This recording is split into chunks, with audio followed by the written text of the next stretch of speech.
మొదటి అధ్యాయంలో 2 వచనాలేమో ఓర్పా రూతులు వాళ్ళు తమ అత్త దగ్గర తీసుకునే డెసిషన్ గురించి కనపడుతుంది. ఓర్పా రూతులు నయోమి ఇద్దరికి సమానంగా వెళ్ళిపోయే భాగ్యం కల్పించింది. ఇద్దరిని సమానంగా చూసింది. రూతునేమో నువ్వు వెళ్ళొద్దు, నన్నే అంటు పెట్టుకొని ఉండి అనలేదు. ఓర్పాని నీతో నాకు సంబంధం లేదు వెళ్ళిపో అని అనలేదు. ఇద్దరికి సమానంగా చాయిస్ ఇచ్చింది. ఇద్దరు వెళ్ళిపోవచ్చు, ఇద్దరు ఉండొచ్చు. ఎవరికి కొంచెమైనా తక్కువ భేదం చూపలా, ఎక్కువ భేదం చూపలా. మీరు వెళ్ళిపోండి, మీ తల్లుల ఇంటికి వెళ్ళి అక్కడ ఒక్కొక్కటి తన ఇంటినొద్ద క్షేమముగా నెమ్మదిగా నుండండి. రూతు గ్రంథం 1వ అధ్యాయం 14-15 వచనాలు. అంటే ఇది జస్ట్ రూతు జీవితమును గురించి నా మాటలు కాదు. ఇది ఒక వ్యక్తి రూతు ఎలాగ యేసు ప్రభు వారి వంశంలోనికి వచ్చి నిలబడిందో, రూతు యేసు ప్రభు వారి వంశములో కొనసాగునట్లుగా ఎలా చేర్చబడిందో, నీవు నేను కూడా యేసు ప్రభు వారి కుటుంబంలో చేర్చబడడానికి మన జీవితంలో కూడా పదును పెట్టబడతాయి. ఈ 4 అధ్యాయాలలో అదే విషయాన్ని చూస్తాం. మనం ప్రభు కుటుంబంలో, ప్రభు రక్తంలో, ప్రభు ప్రాణంలో, ప్రభు ఆత్మలో కలవడానికి, మనం ఏకీభవించడానికి ఈ రూతు గ్రంథం చాలా సహాయపడుతుంది. ఓర్పా జీవితం గురించి ధ్యానం చేసుకుందాం ఈ రాత్రి. ఓర్పా ఎందుకు వెళ్ళిపోయింది? Why Orpah went away but Ruth was not. ఎందుకని ఓర్పా వెళ్ళిపోయింది? ఒకసారి మన తలంపుల్లో, మన ఆలోచనల్లో, మన జీవితంలో ఓర్పా తలంపులు వస్తూ ఉంటాయి. గమనించారా? అదే ఆ క్యారెక్టర్ తెలిస్తే ఈ ఆలోచన ఓర్పాది అని చంపకేసుకోడతాం, దాన్ని చంపేస్తాం. అందుకే ఆ క్యారెక్టర్ తెలియాలి. బయట ఇస్త్రేసి వస్తా, కూర్చో, సైలెంట్ కూర్చో. ఓర్పా చాలా భయంకరమైన ఎగ్జాంపుల్. ఓర్పా దేవుడే ఇష్టపడాల రెండోసారి ఆమె పేరు రాయటానికి. సరే, ఎందుకని ఓర్పా తన అత్తని విడిచిపెట్టి వెళ్ళింది? ఎందుకని వెనక్కి వెళ్ళిపోయింది? 2వ అధ్యాయం 12వ వచనంలో బోయజు అంటాడు, యెహోవా రెక్కల క్రింద నువ్వు చేసిన దానికి ప్రతిఫలం ఇచ్చును. ఇశ్రాయేలీయుల దేవుడైన యెహోవా రెక్కల క్రింద సురక్షితంగా నుండునట్లు నీవు వచ్చితివి. సురక్షితంగా నుండునట్లు నీవు వచ్చితివి. ఈ మాట ఓర్పాకి వర్తించదా? ఈ వచనం, ఈ మాట ఓర్పాకి చెల్లదా? ఓర్పాకి వర్తించదా? ఇప్పుడు రూతు తన అత్తతో పాటు బెత్లెహేమునకు వచ్చింది కాబట్టి, అమ్మా నువ్వు దేవుని వలన సంపూర్ణమైన బహుమానం పొందుకుంటావు, ఎందుకంటే నీవు ఆయన రెక్కల క్రింద సురక్షితంగా ఉండాలని వచ్చావు. మరి ఓర్పా ఇలా అనుకోలేదా? నేను సురక్షితంగా ఉండగలను అని అనుకోలేదా? ఓర్పాలో ఇన్సెక్యూరిటీస్ ఉన్నాయి, గిల్ట్ ఉంది, చాలా ఇన్ఫీరియారిటీ ఉంది. రూతు భర్త మహలోను, ఓర్పా భర్త, బాగా గుర్తుపెట్టుకోండి. ఓర్పా జీవితంలో తన భర్తను పోగొట్టుకునింది. చాలా సెన్సిటివ్ అండ్ చాలా డేంజరస్ టాపిక్. కొంచెం జాగ్రత్తగా అర్థం చేసుకో.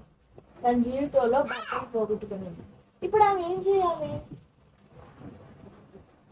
తన జీవితము అక్కడి వరకు స్టాప్ అయింది అని చెప్పేసి, నేను మొదట ప్రమాణం చేసిన భర్త చనిపోయినాడు అని చెప్పేసి తన ఇష్టం వచ్చినట్లు డెసిషన్ తీసుకునే చాయిస్ దొరికిందా ఓర్పాకి? సరే, భర్త చనిపోయినాడు అని అంటే భర్తకు ఆమె చేసిన ప్రమాణం, నేను ఆయనకి ప్రమాణం చేశాను కదా మరణం వరకు ఉంటుందని, ఇప్పుడు ఆయన మరణించాడు, ఇప్పుడు నాకు ఆయనకు ఎలాంటి సంబంధం లేదు అనేదా ఓర్పా అండర్స్టాండింగ్? సరే, ఇంకొంచెం డీప్ గా వెళ్తే కన్ఫ్యూజ్ అవుతాం. సరే, తన జీవితము బ్రేక్ అయింది. ఓర్పా జీవితము బ్రేక్ అయింది. ఇప్పుడు ఏం చేయాలి తన జీవితంలో? ఎవరి జీవితంలోనైనా దేవుడు ఒక చాయిస్ ఇస్తాడు. వాళ్ళు ఎలాంటి వాళ్ళైనా అవని, వాళ్ళు ఎటువంటి వారైనా అవని, దేవుడు ఖచ్చితంగా ఒక చాయిస్ పెడతాడు. అది ఏ చాయిస్, ఎలాంటి చాయిస్ అనేది ఇట్స్ ఇన్ అవర్ హ్యాండ్స్. మనం దాన్ని ఎలా నిర్ణయించుకోవాలి, ఎలా తీర్మానించుకోవాలి, దాన్ని ఎలా చూస్ చేసుకోవాలి అనేది మన చేతుల్లో ఉంది. అది మన చేతుల్లోనే ఉంది. దేవుడు మన చేతులు అలా పెడతాడు. వాటిలో మనం ఏ మార్గాన్ని చూసుకోవాలి. ఇప్పుడు మోయాబీయురాలైన రూతు, నేను నీ వెంబడి వస్తాను, నువ్వు నన్ను తీసుకువెళ్ళు అని తీర్మానించినప్పుడు దేవుడు రూతుని తన కుటుంబంలో చేర్చుకున్నాడా, లేక ముందే చేర్చుకున్నాడా? నీ జనమే నా జనం, నీ దేవుడే నా దేవుడు అన్నప్పుడు, ప్లస్ ఆమె బెత్లెహేమునకు వెళ్ళినప్పుడు లాభం లేదు, ఈమె చాలా విశ్వాసపరురాలు, చాలా భక్తిపరురాలు, ఈమె నా కుటుంబంలో నా జీనియాలజీలో చేర్చుకోవాలని అప్పుడు దేవుడు డిసైడ్ అయ్యారా, లేక ముందే డిసైడ్ అయ్యారా? There was a choice for both of them. ఇద్దరికి ఉంది చాయిస్. వారు దేవునిని ఎంచుకోవడానికి, వారు దేవునిని పొందుకొనడానికి, దేవుని కుటుంబంలో చేరడానికి ఇద్దరికి ఉంది చాయిస్. బట్ వన్ ఓన్లీ చూస్తారు, ఒక్కళ్ళు మాత్రమే నిర్ణయించుకున్నారు. ఇద్దరు ఎదుట ఉంది ఆశీర్వాదం, ఇద్దరు ఎదుట ఉంది దీవెన, ఇద్దరు ఎదుట పరిశుద్ధమైన మార్గం తెరవబడింది. ఇద్దరికి మార్గం తెరిచాడు దేవుడు. వారు దేవుని ప్రజలు. నయమి ఎలిమెలకులు దేవుణ్ణి విడిచిపెట్టినా కానీ, అంటే దేవుని దేశాన్ని, దేవుని ధర్మశాస్త్రాన్ని విడిచిపెట్టినా కానీ, వారు దేవుని ప్రజలన్న పేరును బట్టి మోయాబీ స్త్రీలైనా నయమి ఎలిమెలకుల కుమారులను వివాహం చేసుకున్నారు. దేవుణ్ణి ఎరిగిన వారని, దేవుని ధర్మశాస్త్రం ఎరిగిన వారనే రీజన్ తో పెళ్లి చేసుకున్నారు. వలసపోయిన వాళ్ళ దగ్గర ఏమైనా ఆస్తిపాస్తులు ఉంటాయా? కరువు వచ్చినప్పుడు మన ప్రాణరక్షణ కోసం మనం బయటకు వెళ్తాం కదా, అప్పుడు మన ఆస్తిపాస్తులు ఉంటాయా? అవి లేకనే కదా సంపాదించుకోవడానికి అని వెళ్తాం మనం. మరి అలా వెళ్ళిన వారిని వివాహం చేసుకోవడానికి వాళ్ళు ఏం చూశారు?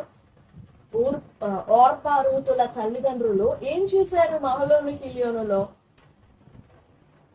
అవునా, దేవుని దగ్గర నుండి వచ్చారని ఒక రీజన్ తో, అందుకే దేవుడు విడిచిపెట్టాలి. ఇద్దరి ముందు చాయిస్ పెట్టాడు, ఇద్దరి ముందు అవకాశం పెట్టాడు. కానీ ఓర్ప అవివేకంగా ఆ జ్ఞానాన్ని గ్రహించలేకపోయింది. చాలా తీవ్రమైన నష్టం కలిగింది.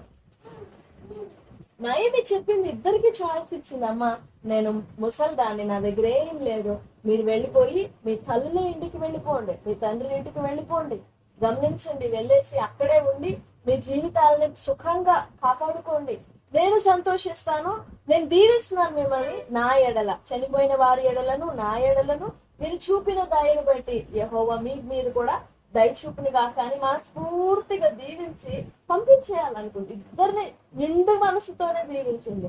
ఇద్దరి ముందే మాట్లాడింది ఆమె, ఇద్దరి ముందే మాట్లాడింది. వారు ఎలుగెత్తి 14 వచ్చిన వారు ఎలుగెత్తి ఏడవగా, అప్పటి వరకు ఒకే మైండ్ ఉంది, ఒకే హార్ట్, ఒకే డెసిషన్, ఒకే మాట, ఒకే కుటుంబం, అంతా అప్పటి వరకు ఒకటే. కానీ ఎప్పుడైతే ఏడ్చిందో, మరి ఆ ఏడుపులోనే లెక్కలన్నీ వేసేసుకుందేమో ఓర్ప. జీవితాంతం ఎట్లానే ఏడుస్తా కూర్చోవాలనుకునిందో పాపం. ఎందుకంటే ముందు ఏం కనపడదు, దేవుని మార్గంలో నడిచేటప్పుడు ముందు ఏమీ కనపడదు. కనపడిందంటే దేవుని మార్గం కాదు, ఏం కనపడదు దేవుని మార్గంలో. దేవుడు చూపించాడు అలాగా. ఒకవేళ అలా చూపించితే ఖచ్చితంగా మనం మార్గం తొలగిపోతాం, తట్టుకోలేక, దేవుని పరిశుద్ధతను తాళలేక, దేవుని నీతిని సత్యాన్ని తాళలేక జారిపోతాం. అందుకే చూపించాడు దేవుడు. సరే, ఓర్ప ఎలుగెత్తి ఏడ్చింది. ఆ ఏడుపులోనే దేవుని మీద ఆయాసం, ఆ ఏడుపులోనే అత్త మీద ఆయాసం, ఏడుపులోనే తన మీద ఆయాసం. ఏడుపులు చాలా రకాలు ఉంటాయి తెలుసా. ఒకసారి మనకి బాధ వేసినప్పుడు ఏడుస్తాం, ఏది పక్క వాళ్ళు మనల్ని ఏదన్నా నిందించారని ఏడుస్తాం, నాకేంది ఇట్లాగా అన్యాయం అని ఏడుస్తాం. వాటన్నిటిలో మన మీద మనకి అదొకమైన ఇన్ఫీరియారిటీ వస్తుంది, అదొక అసహ్యత వస్తుంది. ఇచ్చి నీ బ్రతికింతే కదా, వేరొకరు మనల్ని అంటాం కాదు, మనల్ని మనమే అనుకుంటాం. నీ బ్రతికింతే కదా, నీ శాపం ఇంతేలే, నీ జీవితం ఇంతేలే అని వేరొకరు మనల్ని తిట్టడం వేరండి. మనల్ని మనమే తిట్టేసుకుంటాం. అలాంటి ఏడుపు కనపడుతుంది ఓర్పాలో.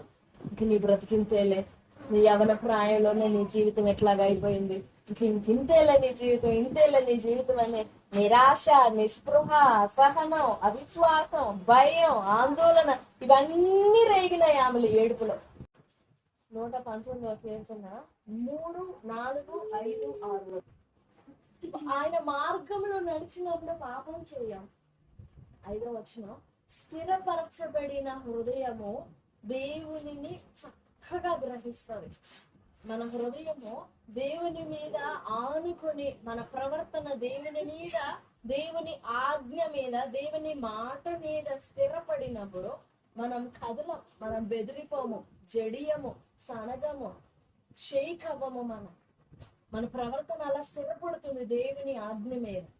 మన ప్రవర్తన దేవుని ఆజ్ఞ మీద స్థిరపడినప్పుడు, దేవుని ఆజ్ఞ మీద నిలబడినప్పుడు ఈ లోకంలో ఉండిన ఏ స్వరం, మన శరీర స్వరం కూడా మనకి వినపడదు.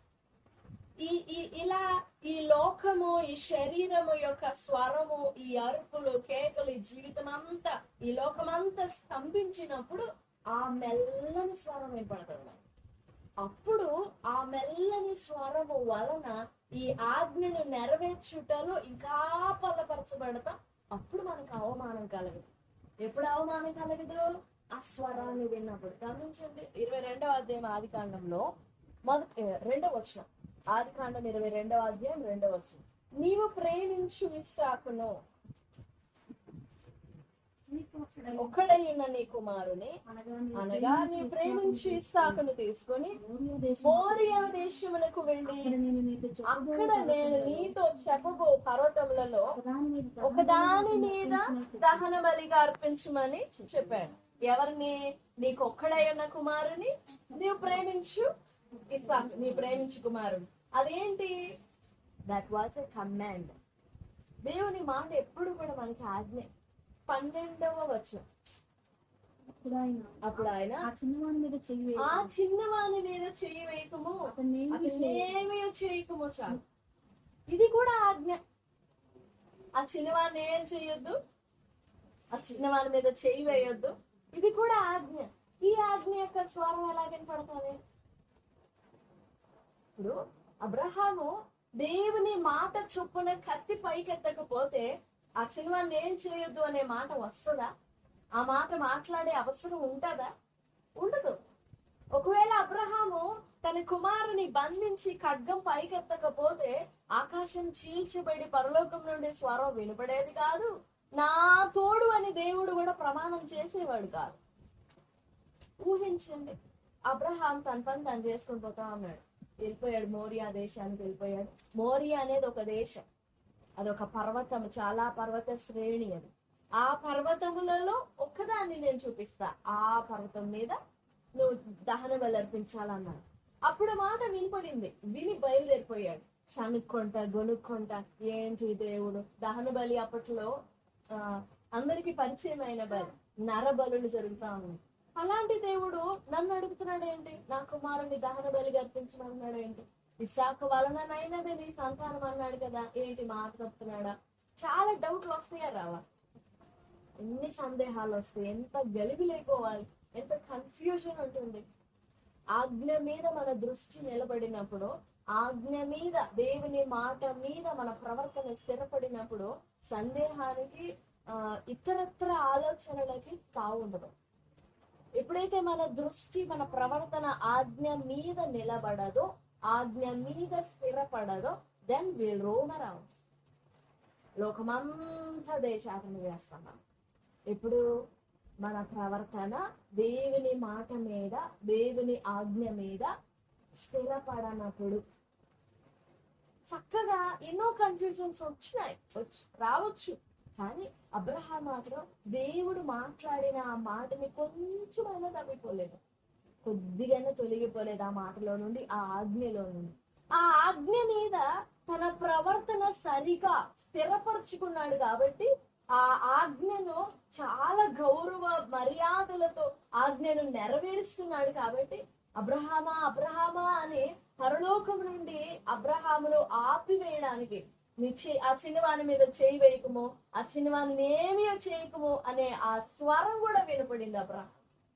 ఒకవేళ ఈ ఆజ్ఞ మీద నిలబడకపోతే ఆ చిన్నవాడిని ఏం చేయొద్దు అనే స్వరం వినపడేది కాదు. ఆజ్ఞ వచ్చింది, దాన్ని నెరవేర్చడమా నెరవేర్చకపోవడమా అనేది అబ్రహాం చాయిస్. అది నెరవేర్చడానికి దేవుడు బలవంత పెట్టడం. మనం అనుకుంటాం కొద్దిగా ఆ చెంపకి ఈ చెంపకి కొట్టైనా నా చేత పని చేయించవచ్చు కదా, నన్ను కొంచెం కంట్రోల్లో పెట్టి ఆ పని చేపిస్తే ఆ వాక్యం నెరవేర్చేటట్లు నాకు సహాయపడితే నేను నెరవేర్చేదాన్ని కదా, దేవుడు ఎందుకు నన్ను అలా బలవంతం చేయలేదంట. దేవుడు ఎప్పుడు కూడా ఏ మనిషిని ఏ వాక్యం విషయంలో బలవంతం చేయడు. అది మన చాయిస్. ఆ ఆజ్ఞ మీద, ఆ మాట మీద నీ కుమారుని దహన బలిగా అర్పించు అంతే. మరి అందులో ఏ విశ్వాసం కనపడిందో అబ్రహాంకి? చంపే అన్నప్పుడు, కాల్చి బూడిద చేయి అన్నప్పుడు కూడా అందులో విశ్వాసం కనుగొంటామా మనం? కష్టం. అక్షరార్థంగా చూసినప్పుడు అందులో ఏ దీవెన కానరా. మనం వెతుక్కునేదల్లా నేను నీకు తోడా ఏంటాను, నువ్వు వెళ్ళి చోట్లెల్లా నేను నిన్ను ఆశీర్వదిస్తూ వస్తా, నువ్వు చేయనదంతయు సఫలమవుతుంది. అలాంటి మాటలు చక్కగా అర్థమవుతుంది. ఎందుకంటే మనం ఆ మాటని వెతుకుతా ఉంటాం, వెయిట్ చేస్తా ఉంటాం కాబట్టి. కానీ అబ్రహాముకి నీకొక్కడే ఉన్న నీ కుమారుని దహన బలిగా అర్పించు అనే మాటలో ఏ దీవెన కనపడిందో, ఏ ఆశీర్వాదం కనపడిందో. ఇస్సాకు కూడా నువ్వు ఐగుప్తునకు వెళ్ళకూడదు, నువ్వు నిలిచి ఉన్న చోటనే నిలిచి ఉండాలి, నువ్వు అక్కడనే పరవాసిగా ఉండాలి అని. మరి అందులో ఏ దీవెన కనపడిందో, ఏ ఆశీర్వాదం కనపడిందో, ఏ మేలు కనపడిందో. మన ఎదుట దేవుడు ఉంచే మార్గములైన పరిస్థితులైనా అందులో దీవెన కనరాకపోవచ్చు, అందులో మేలు కనరాకపోవచ్చు. ఆ నడిచే ప్రయాణంలో మనకి ఇంపుగా, మనకి అనుకూలమైనవి కనబడకపోవచ్చు, కనపడవు. But still we have to believe. అయినప్పటికీ మనం నమ్మాల్సింది, మనం భయపడాల్సింది, విశ్వసించాల్సింది దేవుడు, మాట్లాడిన దేవుణ్ణి, మాట పంపిన దేవుణ్ణి. అబ్రహాం అదే నమ్మాడు కాబట్టి నల్లని స్వరం అయిపోయింది. ఆ చిన్నవాడిని ఏం చేయలేదు, ఆ చిన్నవాడి మీద చేయలేదు. ఊహించండి, ఆ స్వరం వినపడకపోతే పరిస్థితి ఏంటి? ఎప్పుడైనా ఆలోచన కలిగిందా? ఆ స్వరం వినపడకపోతే, వినిపించుకోకపోతే పరిస్థితి ఏంటి? చెయ్యి పైకెత్తున్నాడు ఖడ్గం పట్టుకొని, ఇంకెంతసేపు నరకాలి? అబ్రహాం ఏమైనా మనలాగా ప్రభు ఇంకొకసారి ఆలోచించు, నిజంగా చేయమంటావా, ఇంకొకసారి కన్ఫర్మేషన్, ముచ్చటగా మూడోసారి ముచ్చటగాని అలా నిదానంగా దేవుని మ్యానిపులేట్ చేసేవాడు కాదు అబ్రహాం. 2 వచనాలు దేవుడు మాట్లాడాడు, వెంటనే 3-4 వచనాలు తెల్లవారుగానే లేచి తన గాడి దగ్గర అంత కట్టి పనివారిని తీసుకొని, ఆ కట్టెల్ని నిప్పుని తీసుకొని, ఇసాకు కూడా లేపుకొని మొత్తం సన్నద్ధమై బయలుదేరిపోయాడు. 3 రోజులు ప్రయాణం. దేవుని ఆజ్ఞ విషయంలో చురుకుగా పరిగెత్తేవాడు అబ్రహాం. ఊహించండి, అసలు ఆ స్వరం వినపడకపోతే పరిస్థితి ఏంటి? పరలోకం నుండి వినపడుతుంది, ఆ దేవుడు అరుస్తా ఉంటాడు, అయినా అబ్రహాం చెవులు మూయబడి ఉంటే సరే. 12వ వచనంలో ఆ చిన్నవాడిని ఏం చెయ్యొద్దు అని ఉంది. 11వ వచనంలో చూడండి, అబ్రహామా అబ్రహామా అని ఉంటుంది. 22వ అధ్యాయం 11వ వచనం. యెహోవా దూత పరలోకం నుండి అబ్రహామా అబ్రహామా అన్నప్పుడు ఏమన్నాడు? చిత్తం ప్రభువా. ఏంటి మళ్ళీ ఏం చెప్పడానికి పిలుస్తున్నావు? ఒకవేళ అలా ఏమన్నారు దాన్ని, ఫ్రస్ట్రేట్ అయ్యి, భయంతో, కోపంతో, ఆవేశంతో మళ్ళీ ఏం చేయాలి? ఇప్పుడే కదా చెప్పావు, వచ్చాను, చేస్తున్నాను, మళ్ళీ ఏంటి నీ బాధ? ఒకవేళ అలా విసురుకొని ఉంటే వినపడేదా ఆ స్వరం? ఆ చిన్నవాడిని ఏం చేయొద్దు అనే స్వరం వినపడదా? ఖచ్చితంగా వినపడేది కాదు. ఆ స్వరం వినబడిన తరువాతనే కన్నులెత్తాడు పైకి.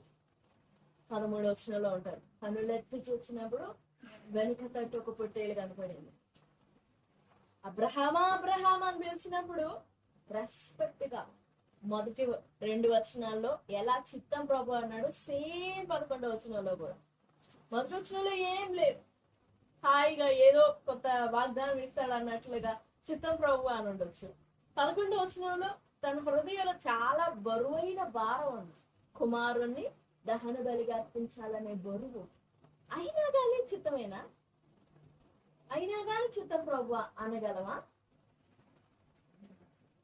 ఆజ్ఞ మీద నమ్మకం, ఆజ్ఞ మీద ప్రేమ, ఆజ్ఞ మీద గౌరవం, ఆ స్థిరపరచబడిన ప్రవర్తన దేవుని ఆజ్ఞ మీద.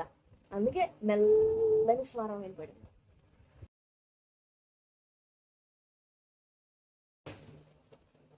ఓర్ప దేవుని మీద అలా స్థిరపడి లేదు. 5వ వచనం చెప్తుంది, దేవుడు యెహోవా తన ప్రజలను దర్శించెనని మోయాబులో ఆమె వినెను గనుక వారికి ఆహారం ఇచ్చుటకు యెహోవా తన జనులను దర్శించెనని ఆమె మోయాబు దేశంలో వినెను గనుక విడిచి వెళ్ళుటకై ఆమెయు ఆమె కోడండ్రును ప్రయాణమై. మోయాబులో ఉన్నప్పుడే వినపడింది నయోమికి యెహోవా తన జనులను దర్శిస్తున్నాడు అని. మరి అప్పుడు ఆ ఇంట్లోనే వివాహం అయింది కదా, మరి ఆమె కూడా ఆ కుటుంబానికి చెందిందేగా, వెళ్ళాలిగా. యెహోవా తన జనులను దర్శిస్తున్నాడంటే ఆ కుటుంబానికి ఈమె చెందినది అయినప్పుడు ఈమె కూడా పోవాలిగా. ఎందుకని అంత తెగతెంపులు చేసేసుకుంది దేవునితో నయోమితో? అదే అందుకే నయోమి ఎత్తి చెప్తుంది, ఇదిగో నీ తోటి కోడలు వెళ్ళింది ఎక్కడికి? తన జనుల దగ్గరికి, దేవుని దగ్గరికి. ఆ మాటనే రూతు మళ్ళీ ఎత్తి చెప్తుంది, ఇదిగో నా తోడుకోడలు వెళ్ళిపోయింది కదా, అలా కాదు, నీ జనమే నీ దేవుడే, నీ జనులు నా జనులు అవుతారులే అత్త, నువ్వు కంగారు పడమాక అని కాదు. నీ దేవుణ్ణి నా దేవుడిగా చేసుకుంటానులే, నా విషయంలో నువ్వేం భయపడొద్దు అని కాదు. నీ జనమే, అదొక కన్ఫర్మ్డ్ వర్డ్, కన్ఫర్మ్డ్ ఫ్రేజ్ అది. నీ జనమే నా జనం, అంతే. ఇంకా దాంట్లో no negotiation, no doubt, no suspense. నీ దేవుడే నా దేవుడు, అంతే. దేవుని మాట, తన ప్రజలను దర్శిస్తున్నాడు అనే ఆ చిన్న మాట, అది డైరెక్ట్ గా వాళ్ళతో మాట్లాడిన మాట కాదు. ఒకవేళ డైరెక్ట్ గా అబ్రహాంతో మాట్లాడినట్లుగా గనక రూతుతో నయోమితో మాట్లాడి ఉంటేనా, కొంతమందితో అలా మాట్లాడిన అవసరంలా. ఏం మాట్లాడకపోయినా కానీ విడిచిపెట్టింది, మాట్లాడుంటే ఇంకెట్లా ఉండేదో. కొంతమందికి ఆజ్ఞాపూర్వకంగా చెప్పనక్కర్లా, చిన్న మాట అంటే చాలు, అదే వారికి ఆజ్ఞ అయిపోతుంది. కొంతమందికి ఆజ్ఞను రుద్ది రుద్ది రుద్ది రుద్ది చెప్పాలి. నేను చెప్పాను కదా, మరలా మరలా మరలా మరలా చెప్పాలి. ఎందుకంటే ఆ అండర్స్టాండింగ్, ఆ సహవాసం ఉండదు దేవునితో, అంతే. పదే పదే పదే పదే పదే పదే గుర్తు చేస్తా ఉన్నాను. ఓర్ప దేవునినే లెక్క చేయలేదు, దేవుణ్ణి పట్టుకోలా, లెక్క చేయలేదు. తన జనుల దగ్గరికి, తన దేవుళ్ళ దగ్గరికి, దేవతల దగ్గరికి వెళ్ళిపోయింది అని అంటే ఈ ఇంట్లో ఉన్నప్పుడు ఆమె హృదయం ఎలాగుంది? ఈ ఇంట్లో తన భర్త దేవుని కుటుంబమైన, తన భర్త దేవుని ప్రజ అయిన, దేవుని కుమారుడైన తన భర్త బ్రతికున్నప్పుడు ఆమె ప్రవర్తన ఎలాగుంది? అప్పుడు ఎలాగుందో ఇప్పుడు అలాగనే ఉంది. మాకు చేతులే ఉన్నాయి, అందుకే వెళ్ళిపోయింది. రూతు తన భర్త దేవునికి భయపడినప్పుడు ఆమె కూడా దేవునికి భయపడే ఉంటుంది. లేదు వాక్యం, కానీ భయపడే ఉంటుంది. కాబట్టి ఆ భయాన్ని కంటిన్యూ చేసింది, ఆ భయాన్ని తన జీవితం అంతట్లో కంటిన్యూ చేసింది. ఇప్పుడు బెత్లెహేమునకు వెళితే తన పేరట తన క్రొత్త కుటుంబాన్ని సంపాదించలేదు. గమనించండి, రూతు బెత్లెహేమునకు వెళ్ళినప్పుడు తన పేరట క్రొత్త కుటుంబం కలగదు. చనిపోయిన భర్త ప్లేస్ లో ఇంకొక పురుషుడు రావాలి. బోయజుని పెళ్లి చేసుకున్న బోయజు మహలోని ప్లేస్ లో ఉన్నవాడే. అది యూదుల ధర్మశాస్త్రం. రూతును బ్రతికించాలి, రూతును విడిపించాలని అంటే బోయజు మహలోను ప్లేస్ లోనికి రావాలి.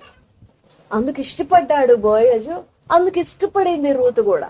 ఓర్పా ఏంటి, ఇంక ఈ కుటుంబంతో తెగతెంపులు అయిపోయింది, ఈ కుటుంబాన్ని ఇంకెన్ని రోజులు చూస్తా ఉండాలి నేను, ఈ ఇంటి పేరుని అనుకుందేమో మరి. అది దేవుని ఇంటి పేరు అని గుర్తుపట్ల, అందుకే ఏమనుకోనో పరిగెత్తింది బయటికి. కానీ రూతు, ఇది దేవుని ఇల్లు, నేను ఎలా విడిచిపెడతాను, నేను ఎలా వదిలి వెళ్ళిపోతాను, నా అత్త ఒంటరి అయితేనేమి, వృద్ధురాలు అయితేనే, విధవరాలు అయితేనే, నేను ఎందుకు విడిచిపెడతాను నా అత్తని? నా అత్తని నేను హత్తుకోవాలి. హత్తుకునింది అత్తని కాదు, దేవుణ్ణి. ముద్దు పెట్టి వెళ్ళిపోయింది అత్తని కాదు, దేవుణ్ణి. బాయ్ బాయ్, గుడ్ బాయ్ చెప్పేసి వెళ్ళిపోయిందంట దేవుని. రాత్రి నిజంగా మనం దేవుని మాట మీద, దేవుని ఆజ్ఞ మీద ఎంత స్థిరపరచుకుంటాం, మన మనసుని, మన ప్రవర్తనని ఎంత స్థిరపరచుకుంటాం. మన ప్రవర్తన, మన హృదయం దేవుని మాట మీద స్థిరపడాలి. స్థిరపడినప్పుడు 1000 మంది వచ్చి 1000 మాటలు చెప్పని, 1000 మాటలు మనలో దూరం. అలా స్థిరపడినప్పుడు, పడనప్పుడు, స్థిరంగా లేనప్పుడు 1000 మాటలు వచ్చి చెప్పినప్పుడు ఈ 1000 మాటలు మన గుండెల్లో దూరిపోతాయి, చొచ్చుకుంటాయి. ఇరుకిరుక్కు అయినా కానీ చొచ్చుకుంటాయి. 1000 కాదు కదా, 10,000 వచ్చినా కానీ ఆ 10,000 మాటలు మన హృదయాల్లో చిక్కుబడిపోతాయి. ఇంకా దేవుని మాట వినపడదు మనకి. ఇంకెట్లా వినపడతాయి?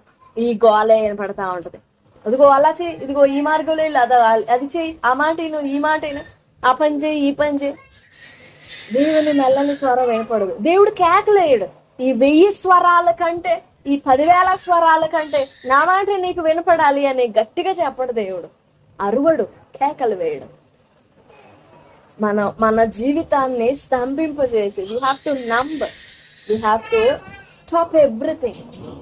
ఆపివేసి, అడ్డగించి, స్టాప్ చేసేసి అప్పుడు మన ప్రభు దగ్గర మోకరిల్లితే ఆ స్వరం వినపడదు. కనపడదు, దేవుని కార్యం కనపడదు. కానీ దేవుణ్ణి చూసింది ఋతు. దేవుని కార్యాలు కనపడదు. మనం అనుకుంటాం ఏంటంటే కార్యం కనపడితే అప్పుడు దేవుణ్ణి చూస్తాను నేను అనుకుంటాను.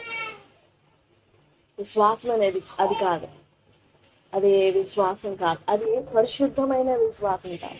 కార్యం కనబడకపోయినా దేవుణ్ణి బట్టి కదా మనం నమ్ముతుంది, ఒక పరిస్థితిని బట్టి కాదు, దేవుని బట్టి కాదు, ఒక ఈవిని బట్టి కాదు మనం నమ్మాల్సింది దేవుణ్ణి దేవునిగా, ఆయనగా నమ్మటమే. ఆయన తత్వాన్ని, ఆయన సామర్థ్యాన్ని, ఆయననిగా నమ్మటం మనకి చేతనైనప్పుడు ఆ స్వరం వినపడుతుంది. అది ఏ స్వరం అయినా, ఏ మాటలు చెప్పాలనుకున్నా కానీ ఆ స్వరం వినపడుతుంది. ఈ రాత్రి మన ప్రవర్తన, మన హృదయము ఋతు వలె దేవుని మీద స్థిరపరచబడుతుందా? స్థిరంగా ఉంచుకుంటున్నామా? ఓర్ప ఎన్నో డౌట్స్, ఎన్నో కన్ఫ్యూజన్స్ ఉన్నాయి. ఎందుకనంటే దేవుని మీద తన హృదయం స్థిరపరచబడి లేదు. అందుకే ఎన్నో కన్ఫ్యూజన్స్ వచ్చినాయి, ఎన్నో డౌట్స్ వచ్చినాయి. తన లైఫ్ మీద, తన జీవితం మీద, తన భవిష్యత్తు మీద ఎన్నో ఆలోచనలు వచ్చినాయి. ఇవన్నీ జయించినాయి తనని, ఇవన్నీ గెలిచినాయి తనని. తన ముందర వండిన ఆ గొప్ప ఆశీర్వాదాన్ని చేజార్చేసుకోండి. ఇంకెక్కడైనా కనపడిద్దా ఓర్ప పేరు? ఒక్క మాట, ఒక్క చోటే కనపడదు, ఓర్ప అంతే. 4వ వచనంలో ఆమె పేరు చెప్పేటప్పుడు, 14వ వచనంలో ఆమె చేసిన పని చెప్పేటప్పుడు, ఇంకంతే, ఇంకెక్కడా కనపడదు. కానీ రూతు పేరు ఈ అధ్యాయంలో ఒక్కొక్క చోట రాస్తే సరిపోదులే, కానీ ఈమె పేరుని ఒక పుస్తకానికే పెట్టేయాలనుకున్నాడు దేవుడు. అయినా చాలా. ఈ రాత్రికాల సమయంలో మన ప్రవర్తన, మన హృదయము దేవుని మాట మీద, దేవుని ఆజ్ఞ మీద స్థిరపడాలి, ఫిక్స్ అయిపోవాలి. అదే పోయిన వారం నుంచి ధ్యానం చేస్తున్నాం, 119:5. ఆహా, మీ కట్టడలు మీకు అయికొనున్నట్లు నా ప్రవర్తన స్థిరపడి ఉండిన ఎంత మేలు. నిజంగా అది ఎంత గొప్ప దీవెన. చాలా హార్డ్ కానీ బ్యూటిఫుల్ బ్లెస్సింగ్. మన ప్రవర్తన దేవుని మీద ఫిక్స్ అయిపో, దేవుని మాట మన దగ్గరికి రాగానే మన హృదయం కూడా ఆటోమేటిక్ గా లోపడిపోవాలి. అలాగైతే బాగుంది. అలా జరగదు, అలా నేర్పుకోవాలి మన హృదయాన్ని. అదే దావీదు ఫ్యాంటసీ, దావీదు యొక్క ఆశ. అలా అయితే బాగుంది కదా, రోబోట్ లాగా. అవును, మనం ఎందుకు కోరుకోకూడదు అలాగా? మనం కూడా కోరుకోవచ్చు, దేవా నా ప్రవర్తన నీ మీద అలా స్థిరపడాలి, నాకు సహాయం చేయి. 1000 మంది రాని, 1000 తలంపులు రాని, 10,000 మంది, 10,000 ఆలోచనలు రాని, నాకు అవి నన్ను గెలవకూడదు. అవి వాటిని నేను గెలిపించకూడదు, నీ మాటను నేను గెలిపించాలి. అప్పుడే కదా పోరాటం, అప్పుడే కదా రక్తం కారేంత పోరాటం జరిగేది, అప్పుడే ఒంటరిగా విడవబడేంత పోరాటం జరిగింది, బంధువుల్లో గాని, జనులలో గాని, చుట్టుప్రక్కల వారిలో గాని. అప్పుడే కదా దేవుని మాటని ప్రయత్నించినప్పుడే చాలా పోరాటం కలుగుతుంది. అయినా నిలబడాల్సిందే. అలా నిలబడింది మోయాబీయురాలైన రూతు. దేవుడి మాటలు మన వింటిలో దీవించును గాక. తనలోంచి మోకరించినట్లయితే ప్రార్థన చేసుకుంటాం.